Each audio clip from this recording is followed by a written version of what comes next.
Sox in the basement.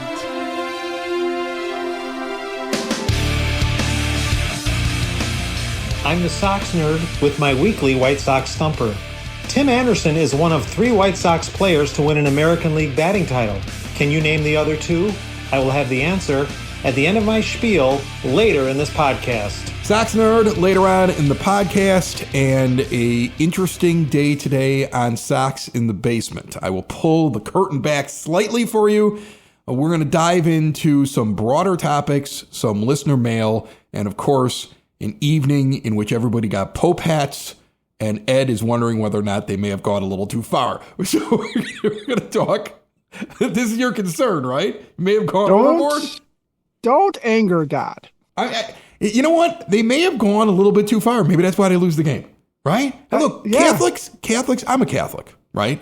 Not only am I a Catholic, I am a practicing Catholic that goes to church every Sunday. Like, I'm not one of those fake Catholics. Like, I don't show up on Easter and Christmas and show up for the church events, but not the actual mass. Like, I'm actually in there, right? And so I don't know. We've never talked religion before. Are you Catholic? You're Catholic, right? I am Catholic. Yeah, I would think though, after practicing this long and hard, you would have gotten it right by now. Good joke. I like that one. Thank you. And I really want to have on now Father Tom Hurley, and it shouldn't be a hard thing because Father Tom lives a couple blocks here from the studio. Like, the guy who did the Peace Be With You is my priest. That's my parish. He's from Most Holy Redeemer. So like he's from Evergreen Park. He lives up the block. So I kind of want to have him on now because he's done a couple of skits about the Pope, and he's done a couple of things he did a thing with Ozzie and comedian Pat McGann. And now after Pope Night, where I see him do the Peace Be With You. First of all, I think he handled that actually very well. He did a good job of just saying, like, this is what we Catholics do. And I think it'd be just kind of a nice thing to do. And, I like that. There were times where I was like, oh, gosh, are they taking the Pope hats and putting them on upside down as rally caps? Yes, they were. I don't know what symbols are on there, but that immediately I was like, ooh, that's a little different. I think Southpaw dressed as the Pope. I don't know. What did you think about that? I mean, I understand. He's got to be wearing the hat. The robes might have been, the vestment might have been a step too far. Well, they may have had they almost had one of the greatest moments ever. And Edgar Caro, I would like you just a little bit more. Like, I would stop talking about how bad you are if you could have pulled it off. But when you're tied and you have a 3-2 count down to your final bullet, your final out in the bottom of the 9th inning, and he gives that a ride to left center field. I don't know if anybody noticed, but there was a guy dressed as Jesus 4 feet from that ball. When that ball gets to the wall and is caught at the warning track, if you could have added 5 more feet, they could have walked off on Pope Night, and the ball could have been caught by a guy dressed as Jesus. Now that would have redeemed everything there. If that would have happened, I would have declared immediately, we're winning the World Series. That's a sign from above. Like, I would have. But when you lose 5-4 to the Reds, I start to wonder if we've angered God. Like, that's the only thing. Like, Catholics are easygoing people.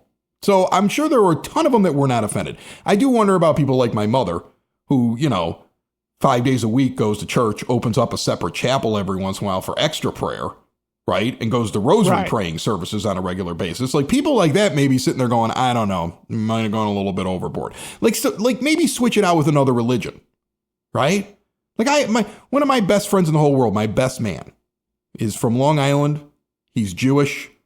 And I just wonder if we would have done something with the garb of like a rabbi. If we would have done all of that, would there have been people that have been like, I don't know, this may have gone too far, right? Like, I mean, just throw a couple. Maybe I'm nuts. And personally, I wasn't upset watching it. But you brought up an interesting point where we were talking about it. Like, we may be a little bit more easygoing than others. Like, I think it's like the easygoing religion kind of said, oh, this is kind of fun. And as it was going on, like, man, are we getting close to the line here? Well, and there's also saying, God is on our side because the Pope is a fan. Legitimately, the Pope is a fan. The Pope is a fan, and I do think God is on our side because we have a young team that's like I've made that joke. See, that's the thing. Yeah. Like, I've made the jokes. We've said it. Yeah, we've said it. We've said it. But, then again, it's like, I can say things because I'm part of that group. Isn't that like always the way? Yeah. There's certain things I can't say, right? Because of how I look or what religion I practice, or I'm not part of a group, right? There's certain things I can't say that people in that group can say. And that was my only concern. That's why we're not going to say any of those. No, we're not going to say but when I saw Southpaw emerge dressed completely as the Pope, I was like... That's what got you? Yeah, well, that a green mascot was dressed as the leader of the church? The leader of the church has been reduced to a cartoon. Yeah. I understand it. I think that's where Ed was... That's what you were... That's what you were about. Brian Hudson, who's been pretty reliable all year, gives up a 4-1 lead to... You think that was God saying you went too far dressing up Southpaw? Just maybe it's possible. Tone it down, boys. I'm just saying it's possible. Okay. But you have to admit this team has a lot going for it because not only do they have the Catholic Church, but they also have the dark arts with Mike Vassell. Well, that's the other thing that I didn't like. I didn't like that getting mixed either. Right. See, I get what they're doing. I didn't take offense to it, but again, there might be somebody sitting there saying, "Hold on a second, we're using a wand while we have a religious article on our head." Like, if you don't believe in God, like if you're somebody who thinks that that's witchcraft too, like you're going to give me that opinion, okay, fine. But the people that believe in this, like me, I don't believe the wand has magic, but I do believe in the thing that I go to church for every Sunday. Right. But I know it's all in good fun, so I wasn't offended. Here's the thing. I wasn't offended. But I watched it a couple times and I went, ooh. Well, they may get a letter or two from that. That's all I'm saying. They may get a sternly worded email from someone. I'm not worried about humans being offended. I'm worrying about him. Oh, you think the big guy's offended? I don't want the big guy offended. If Detroit's in first place by next week, we've all made a mistake with Pope Hat Night and how we acted. Yes. Exactly. Is that what we're trying to get to here? Yeah, I'm just trying to be the first to that excuse if this all falls apart. This episode, which hopefully is approved by the guy upstairs, hopefully he's okay with what we just talked about, is brought to you by Hyatt Home Medical Equipment. Switch to a new age of life and keep mom and dad, grandma and grandpa out of assisted living before they go meet the big guy. Make it so they can get around on their own and live independently with stair lifts, ramps, grab bars, lift chairs, and even bathroom remodeling. Hyatt works with your insurance. They have 0% financing for qualified individuals. If you're unhappy with your CPAP machine vendor, switch now. Get supplies directly mailed to you. They have them in every size, travel sizes, things that just look like a clip you put around your nose. It's amazing the technology with these CPAP machines. If you are not using like a whisper quiet, easy, compact, lightweight, not even realizing you're using a type machine, maybe you need to check out hhme.com and Hyatt Home Medical Equipment. All right, so we've cleared that out of the way. Let's get to some listener mail. The first thing that I want to get to is reaction to the last episode, which I texted you after we had recorded it, and I said, was I too hard on Tim Anderson? And you were like, no, I think you got it. And I was like, well, like everybody on Twitter is like the second coming of Joe DiMaggio just retired. Which Tim Anderson is not. And I was like he's being called an all-time great. Like, have I missed something here? Then I re-listened to the show as I produced it. I was like, no, I didn't miss anything.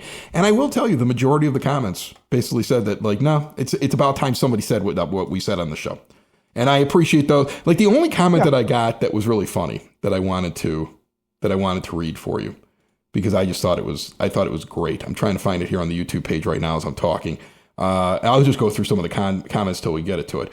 Here's one. Thanks for addressing TA. In my opinion, gone and forgotten. Over his career, he's on par with Alexi Ramirez.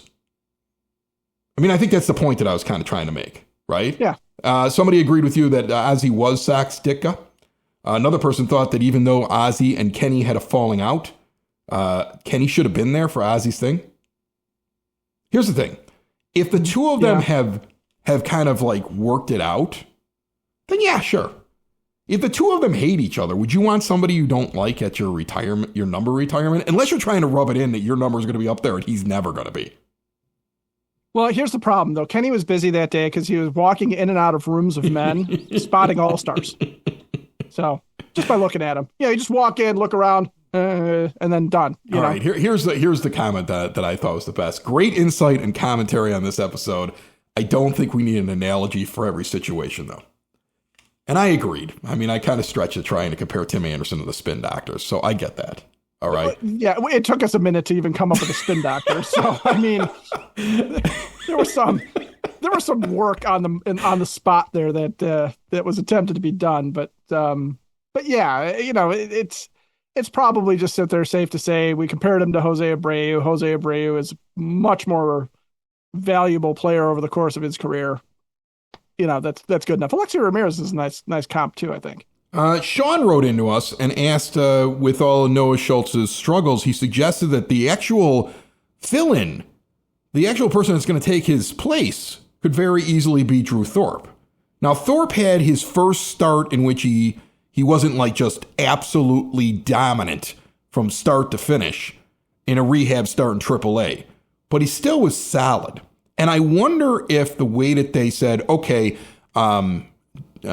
Davis Martin didn't get a full game, so we're just going to move him a couple of days. It's almost like they're kicking the can down the field more and more days, but eventually you're going to have to call somebody up or you're going to have a bullpen day here. And I feel like they're actually trying to get to Drew Thorpe now. I'm convinced of it. He's had 3 rehab starts. That's not a full spring training, though, so you don't want him to rush him.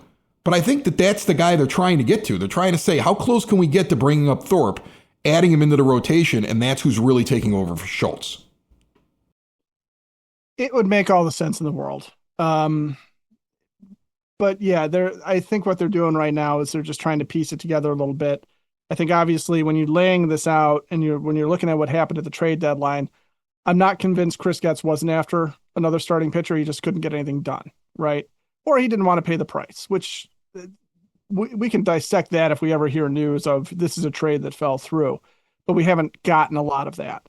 So when you're looking, we talked about it after the deadline, when you're looking forward at the options, obviously plan A was Noah Schultz, who had a good start going into that time frame, would come out and continue to improve and at least be serviceable in that role. And that Davis Martin would figure out what's gone wrong with him and be serviceable in that role. Eric Fetty's kind of sitting there in the bullpen, maybe as a bit of a fallback option. But we knew that Drew Thorpe, Jose Urquidy were probably the 2 guys that you're looking at, considering we knew that Smith and McDougal were going to come up and be bullpen pieces. So if it's Drew Thorpe, that makes all the sense in the world. Why wouldn't you want this guy back into the major league rotation? That's ultimately what you want from him anyway. So if they're building up Drew Thorpe to get him up here to see if he's still got it up here, what we can expect is what you see off of a lot of pitchers when they're coming off of elbow surgery. And that is that velocity may not be a problem for him. Spin rates and things like that the movement on his pitches may not be a problem. Walks, control, those are usually the things that are an issue. So Drew Thorpe, if he does come up here, will probably have a short leash, but no shorter of a leash than Noah Schultz did. And if he does have a bad game, it may be indicative of mound rust more so than in the case of Noah Schultz. I think the concern is he's just not good enough because he hasn't shown that he was good enough. So we'll have to see. And Thorpe's control was always very good. So, bad Drew Thorpe control may be better than, some of the control that we've seen off of some of the other young guys that have come up and come through. For exterior windows, doors, patio doors, and storm doors, look no further than Window and Door Superstore of Oak Forest. No high-pressure sales, not in your kitchen. You're in their showroom with full examples and glass designs on display. No pictures in a book, see it in person. That's why you go into the showroom.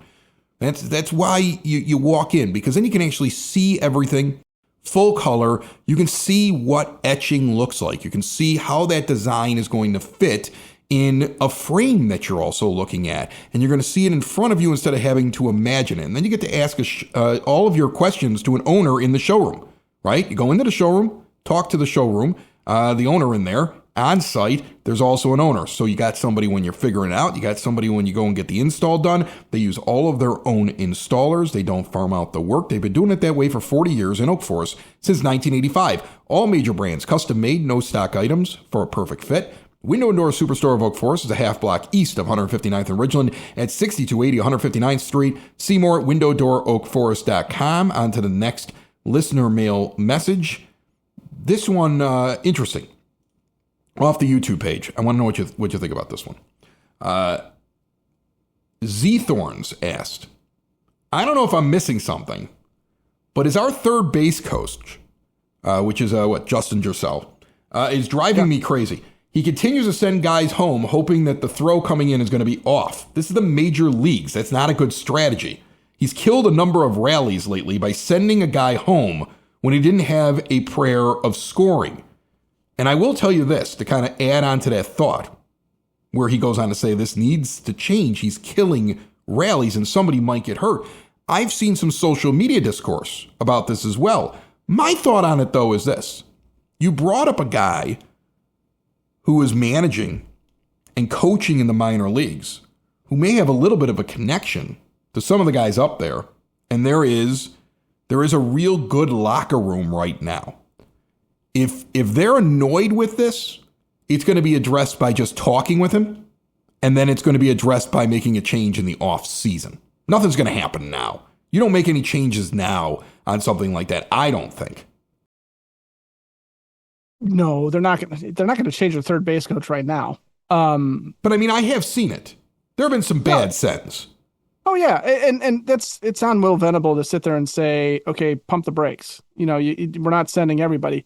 Or it may be a strategy of Will Venable and the coaching staff. They may have just decided we're just always going to be that aggressive, and we're going to send guys, and we know that we're going to have some ugly outs, and you're going to go through some periods. But hold on a second. That kind of philosophy is the philosophy that I remember teams that are bad doing. Like if you're a bad team and you're trying to get a spark, you do that, right? Right. Because you're taking risks. This is a good team, or at least supposedly a good team. I mean, they're over 500 and they're sitting in first place, although they basically have played 500 ball for like the last couple months. And they've just benefited from the fact that nobody else wants to take this from them at this point. Like they need to raise it another level if they're going to complete this drive to winning a division, which, let's be honest, an improbable thought before the season started. They can do it, but they got to take it to another level, let alone bring it to another level if they want to advance in the postseason than what they're doing right now. So, I feel like when you're pressing all the time to just score runs, you're basically saying, I don't think my lineup's good enough. I don't think the next guy coming up can get a hit. Right? I mean, I guess if Acuna's coming up next and there's 2 outs, I'll send anybody because he can't hit anybody. He can't get a hit to save his life. Right. And that's where when you're looking at, okay, if you're looking at these bad sends, ask yourself what the situation is, who's up next, where's this going to likely lead them to? But also it may be a philosophy. Now, I'm not saying it's a good one. I'm not saying that it's a winning philosophy, and it probably needs to be addressed. And so again, it comes back to Will Venable has got to figure out, the right words to say and the right words to put in Justin's head as to when he's going to send and when he's not. However, I feel like even for good teams, there's always a point in the season where you start questioning the third base coach because they're sending way too many guys or they've had some bad sends. I mean, it's also entirely possible we're in the dog days. He could just be on a bad streak right now and slumping. I mean, it happens. Umpires go through bad games. Third base coaches go through bad games. Maybe August is all about the dog days. Yeah, it like is. I'm kind of in the dog days, right? Like I'm sending off 2 kids to college. Like I got one who's leaving to go live in Spain, which is insane to me. Like it's insane to me that my little girl is going to go live in Barcelona for 9 months to study architecture. Like that's insane to me, right? And then my 18-year-old, my middle guy, Dominic, he's on his way to Louisville. I'm taking him tomorrow. Like we're actually recording a little early because our recording date falls on the same day I'm moving him in. Yeah. And like that, that's actually going on. Like as you're listening to this, I'm actually driving back after probably crying my eyes out because that kid has been, he never left. Like after the divorce, he was like, I'm with Dad. Yeah. Like that's my guy right there. That was your guy. That's my guy right there, right? I think I was telling somebody that this is harder than the divorce. Like the divorce was kind of like, all right, like the rest of us are together, right? Like she was gone, but like me and all the kids were 100% together and in the house. Like there wasn't like, oh, the family split apart. No. The problem was gone. And then we were just kind of dealing with it all together, right? This is different now. This is like, oh goodness, this one's going here and this one's going here. And it's just like, you're like, whoa, this is an adjustment for me. Yeah, you're gonna have some days coming up where you're by yourself. So yeah. You know what my dad said when I told him that? He was like, so hold on a second. He's like, when the little guy goes and visits her now, and the other two are gone. You're just alone for a few days. And I said, yeah, Dad. And he goes, oh, you're going to end up in jail. That was his opinion of me. He's like, suddenly, you got to find something to do. Yeah, he's not wrong. I want to get to this one, and then we're going to get to the Sox nerd, okay? Because we can talk about this a little bit. I've been holding on to this one from Steve Marshall, who went to soxinthebasement.com and wrote a very long listener mail. I'm not going to read the whole thing, but it was something I wanted to bring up one day when I had like, hey, we got to record early. I'd like to talk about broad subjects. I'd like to still have an entertaining show, but something could happen in the next 48 hours while I'm moving that kid in, right? Right. Here's what Steve wrote. Hey guys, love the show, all the passion and personality you put into it. You always strike a good balance between the eye test and the stats-based evidence. Also, 30 minutes is kind of a perfect podcast length. Now, I didn't need to read that first paragraph, but it tells us how good we're doing, and I just want to brag a little bit. Yeah, why not? He really Makes me feel enjoyed... good. I didn't read it. This is why I saved it. He really enjoyed the Sox Nerd episode that you did with the Sox Nerd. And I was like, I had fun talking to the Sox that makes nerd. me happy. Somebody listened to that. That's awesome. Like, I was really happy Thanks. about that. Here I am feeling good about us, and now I'm not going to bail you out if you do end up in jail when your kid's visiting his mom. All right, listen. That said, he has to write in on one of the rare times he disagreed. Joe Crede had a good career and a magical 05 postseason, but Robin Ventura has to be the third baseman on any all-time White Sox team.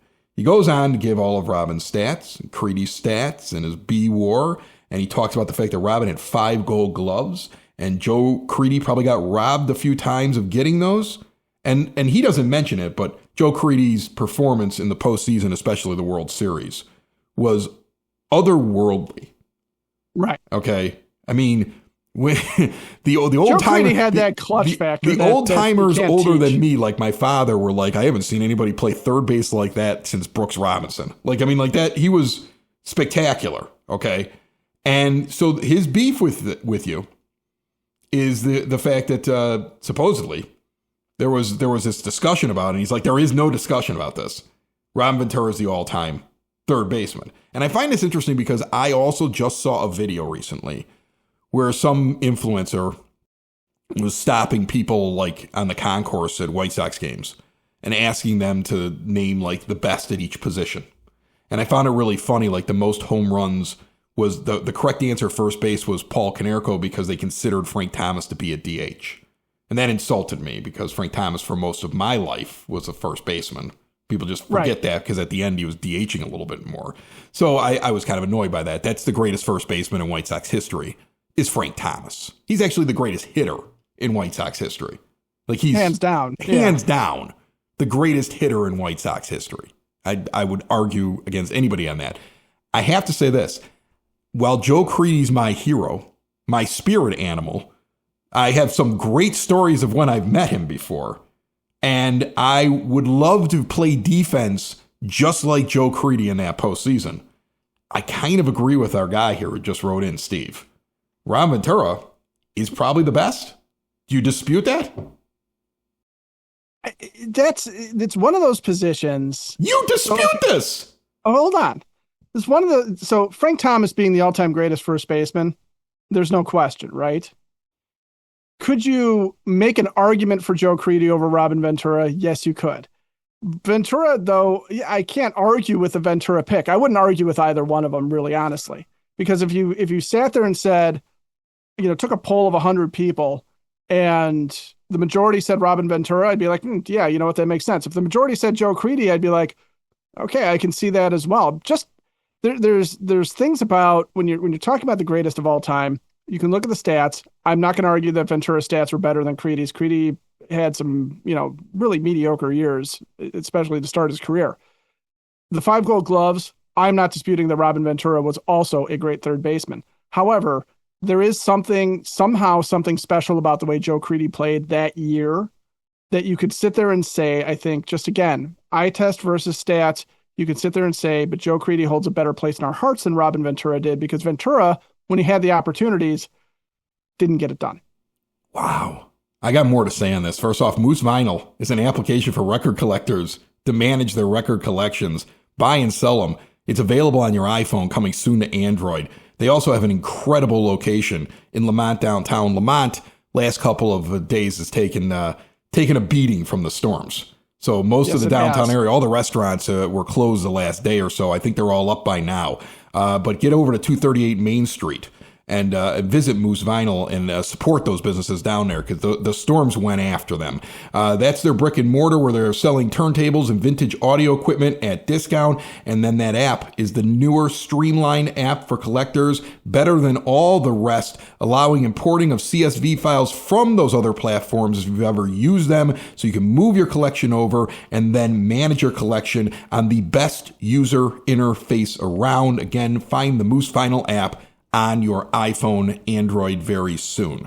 There was a thing that went viral a couple of days ago, and you reminded me of it with your ridiculous argument about this Joe Creedy, Ron Ventura thing, where LaShawn McCoy, former NFL running back, tried to say that Antonio Brown was more of a first ballot Hall of Famer in the NFL than Jerry Rice because of what he was in his small sample size. And that stats and awards and everything else didn't matter. And it was the most ridiculous thing I've ever heard in my entire life. And I got a point. I'm sorry. At this point, it's the stats for me. The 5 Gold Gloves matter to me. What Ron Ventura did mattered to me. You want to take a couple points off because he can't fight and he got beat up by an old man on the mound? I get you. I understand it. Well, yeah, he did lose. He did lose in the first round on a TKO. And I always think back to the 1993 American League Championship Series. The series has died 2-2. I want to say it's the 8th inning. The White Sox have men all over the bases against the Blue Jays, and Ventura hits a bomb down the line that misses the foul pole by like a half a foot. Yes. And you could say Joe Creedy would have hit that. Maybe Joe Creedy was more clutch, right? But I don't know. In my day-to-day, my 162, I'm building the best team ever. It's Rockin' Robin, man. I'm sorry. Like it's Rockin' Robin. It's tweet, baby. I don't think it's. I think it's closer than you're making it sound, and it's not to compare Robin Ventura and Jerry Rice in that scenario.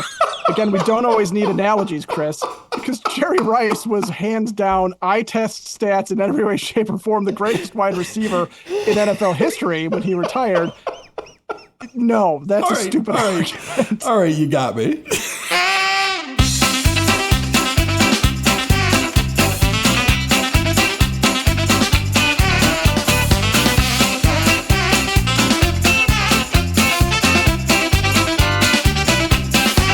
That music means the Sox nerd. Dave Marin is on the line with all of his trivia nuggets and tidbits that he puts up on the scoreboard at the rate, and then he throws them up here on Sox in the Basement each and every week, and he's brought to you by the Village of Lamont. Want to experience a downtown with real history, great eats and drinks, and green spaces filled with adventure? Visit the Village of Lamont. Shop, dine, drink, explore, see everything they have going on this weekend and beyond, and check out the car show that they do on Wednesdays in the summer. Spectacular. The best one in the area if you're into checking out vintage, new, old, just cool cars and vehicles. See it all at lamontdowntown.com. Nerd, what do you got for me? Fellas, I have such a soft spot in my heart for Sean Burke. Sean went to the University of Maryland, where my late parents met during the Eisenhower administration. We will celebrate my parents' 70th wedding anniversary on the 25th of this month. Usually when I get sentimental about a player, they aren't around long. Declan Cronin, who went to Holy Cross where my dad was an undergrad, and Charlie Tilson, who went to my alma mater, New Trier, are prime examples of this. This isn't the case for Burke, who reminds me how lucky I was to have the parents I had every time I flash a Maryland stat of his on the board. Sean has done Maryland Nation and Sox Nation proud lately. The righty headed into the weekend firmly entrenched as one of the best starting pitchers in the game. Over his last 10 starts, Burke has posted a 1.6 ERA while holding hitters to a 196 average. On Pope night, though, Burke was robbed of a well-deserved victory after the bullpen failed him following 7 innings where he gave up 1 run and fanned 8. While he fell 1 strikeout shy of standing alone in Sox history, Burke nonetheless entered an elite class of franchise hurlers. Pope night marked the 4th consecutive home start Burke notched at least 8 strikeouts, making him just the 6th Sox hurler to do that. The others are Javi Vasquez, Carlos Rodon, Chris Sale, that cut-up, Dylan Cease, and Billy Pierce. As for standing alone in Sox history, one more strikeout Tuesday would have made Burke the only pitcher in Sox history with at least 9 strikeouts in 4 home starts in a row. Hey, when I first started coming on Sox in the Basement regularly, one of the drums I would beat was for Tim Anderson to hit leadoff. That's how long I've been unloading my madness on you people. Well, TA recently announced his retirement, but I am still focusing on leadoff hitters. Now it's Chase Mydroth. The Sox second baseman led off Thursday's contest with a double, bringing his season slash line to 345, 455, and 690 in 34 games in that situation. Last year, Mydroth slashed 327, 393, and 527 starting games for the Sox, with 2 homers in each campaign. By comparison, frequent number 1 hitter Sam Antonacci is slashing 208, 312, and 377 leading off games. Hagen Smith sure has been fun so far, hasn't he? The left-hander earned a win and a hold in his first 2 career appearances, making him the first Sox pitcher to do that in the save era. That's since 1969. By my count, Smith is the only reliever in White Sox history to strike out 6 batters in his first 2 big league appearances. The previous best was 5, held by 6 players. Among them were Dennis Higgins, who was Joe Creedy's cousin, and Johnny Rigney, who married into the Comiskey family. Information for life. Before I get to my stumper answer and zinger, I remind you, gems like these and more can be found on my WordPress blog, which you can find at soxinthebasement.com. I am also on X, Threads, Facebook, and Instagram. My stumper answer? I asked who were the other Sox players besides Tim Anderson to win an AL batting title, and they are Luke Epling, who did it twice, and Frank Thomas. My zinger? Hagen Smith became the second Sox pitcher in history to strike out 3 batters in relief and earn a win in his big league debut. He did that on August 9th. Cecil Duff did it on September 5th, 1922, and never won again. That's it, Chris. Probably more than you wanted to know about the Terps, leadoff hitters, and family ties. Sox in the basement. Sox in the basement. Sox in the basement. Sox in the Basement. Heard everywhere podcasts can be found, and always on soxinthebasement.com.